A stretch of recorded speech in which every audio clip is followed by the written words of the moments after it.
Deus quem desenhou o seu sorriso chama o meu. Eu sou muito mais feliz. É a história que ele contou. O que foi que aconteceu? Foi Deus quem desenhou o seu sorriso chama o meu. Eu sou muito mais feliz contigo. O que foi que aconteceu? Isso é pegado de vaqueiro. Se vai Recife,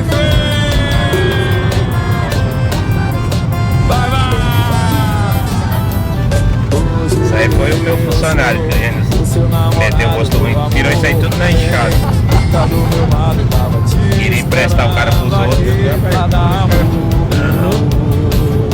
Queria emprestar o cara pros outros. Você passou linda só pra mim. Te convidar pra ser feliz.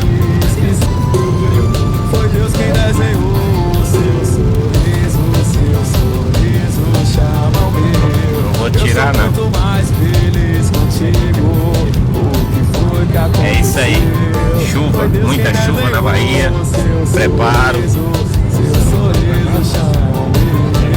Direto pro canal O Ciclista Paulo.